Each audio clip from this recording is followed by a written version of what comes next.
the Tom Wilson incident on the ice against the Rangers, the Buchnevich, the Panarin, that whole thing. AQ, I want to get your take. Guy's a piece of shit. he's just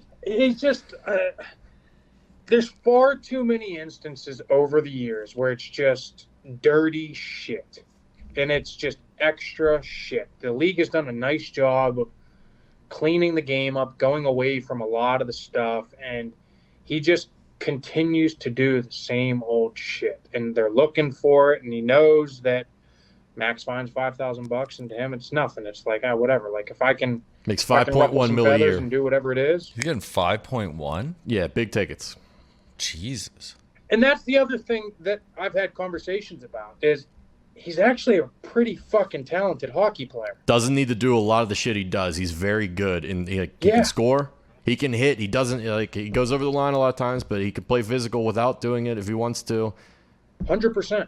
And he just continues to do it. And I think a lot of the guys in this league, hence the fact that you always see anytime a star player is touched, that people react and there ends up dropping gloves or fights or whatever. And it's like, Panarin's a star in this league. It's like kind of like an unwritten rule of passage almost, that you don't do that shit. You don't try and break his fucking neck. Like you're just not trying to do that stuff on the ice. And I don't think it's looked upon very highly amongst the players. I don't think it's looked upon very highly amongst fans. And it's just, he continues to do it. And he continues to kind of get away with it until they really come out and make a huge statement and do something like they did with the preseason game. I think it was the last game of the preseason a couple of years ago, and he had that crazy hit. And yeah, he hit Robert Thomas. Got him 23, 25 games or whatever it was. Until you do something like that again, maybe he won't learn. It's crazy to continue to watch this guy go out on the ice and do this stuff because, like I said, he's a talented hockey player. He's a 20-goal scorer when he wants to be, and it's like, why not just go out and do that shit? You don't need to do the extra shit. Yeah, you can stick up for your teammates when need be. You can throw the fists when it's, when the time calls for it. It's all the extracurricular shit and the dirty hits. He's been suspended 5 times since 2017. He's 27 years old. And those 5 suspensions aren't counting the multiple incidents before that, which led up to those suspensions. He's had a lot of questionable hits. I think there's a 10-minute YouTube video just playing the hits of everything he's gone through. He's been fined 3 times, multiple things. Gumpy, what do you think specifically about the incident with the Rangers? Because I know you're not like a diehard, but you've seen a lot in your day. This is in any sport. The repeat offender. Yeah. That's all that fucking matters here. If it was Tom Wilson, if it was anybody else in any other sport, if you continually do stupid shit, it can't be the same deal every time. You just can't get away with it. The guy has a history of doing this. No matter what you think about what happened, it's everything he's done in the past and everything he continues to do. Well said. So I'm going to jump in here now, and I'm going to take my Penguins bias off. I'm going to throw that to the side, and I'm going to look at it objectively because guy's got a history, right? So he's got all eyes on him when something like this pops off. Was it the worst thing we've ever seen in the sport of hockey? No. Not even close to it. Not even close. Was it suspension worthy of 20, 30 games? No, I don't think so. It was a fight in a scrum, and what happened with Buchnevich was one thing. That's maybe a roughing penalty, okay? Yeah, I could see them let that go if they want to. I understand the sentiment of Panarin jumps on his back, so he's trying to get him off his back. It's also different to rip the helmet off, pull him by the hair, and I'm not saying pulling by the hair is a penalty, but it's just all of these things considered together. When he pulls him by the hair, slams his head down into the ice, when he's helmetless, and he's a star player. And you understand why the Rangers are that upset, because that's a guy they're paying a lot of money to. And tickets right now, I understand we're in limited capacity, but that's a guy who sells tickets. People want to come to the rink to see Artemi Panarin play. So that's some of the Rangers' livelihood right there. I think it would have been a very easy decision, and you wouldn't have got a lot of pushback if you suspended him for the rest of the regular season, which is only 4 more games for the Washington Capitals, and especially because they're playing each other tonight. Now, Panarin is out for the rest of the season with a lower body injury. Is that related? I don't understand. I don't know. Are they just holding him out because they don't want to see something else happen? I don't know. I'm not going to speculate there. I just think it was an easy decision. Even one game would have shut a lot of people up. You still would have had a lot of criticism, but one game would have shut a lot of people up in terms of, okay, now we're not going to have the Gong Show we have tonight. But I think a lot of people want the Gong Show.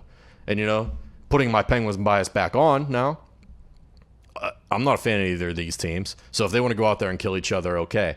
But I think it's a hard sell for the league to try and go more mainstream than they have when they have this going on. Yeah. You've got this guy running around and doing what he's doing. Go ahead, Q. Let me go back to a Pittsburgh reference here, right? You a huge Steelers fan, correct? Absolutely. James Harrison does it one time, he gets whatever it was, a $8,000 fine. Does it again, he gets a $20,000 fine. There was a fucking season where James Harrison was getting like $150,000 fines. Yeah. Right? Yeah, a lot of them. I mean, so did he deserve a $150,000 fine on that particular hit? No, but the repeat offender continues to roll, correct? Absolutely. And just like Gumpy said, as it rolls, yeah.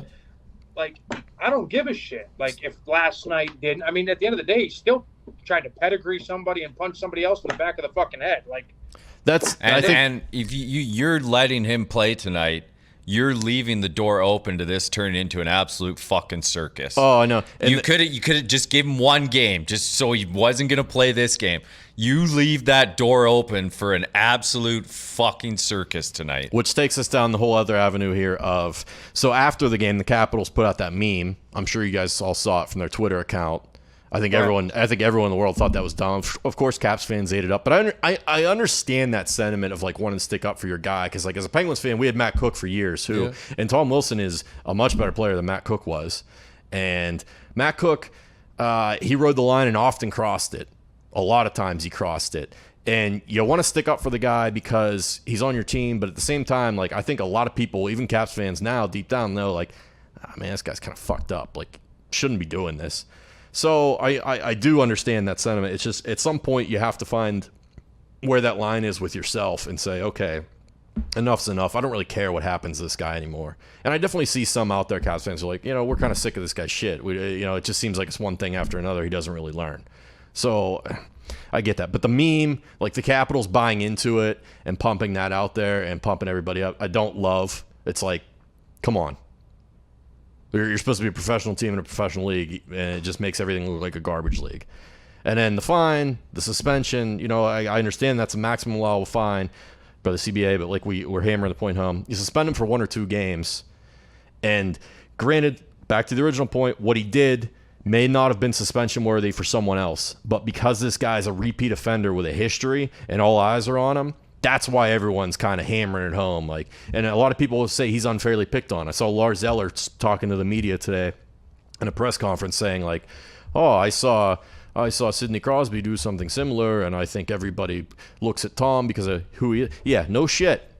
When you've got a guy who's been suspended 5 times in the past 4 years, that's going to happen. He's also 6'4", 250 or whatever he is too. It's like, let's also not take that into consideration. That's right? The other thing with the retribution thing, where like if the Rangers decide to come out tonight and try and throw with him, somebody's going to get knocked out. Tom is probably going to be the one knocking them out. Like that's Absolutely. Not going to work well. Tom sticks up for himself and he does it well. So right. I don't think you get back into the arms race thing. You're not going to be able to out nuke the Capitals. They got Chara still too, who even at, what is he, 41, 42, 43, could still knock out half the guys in the league.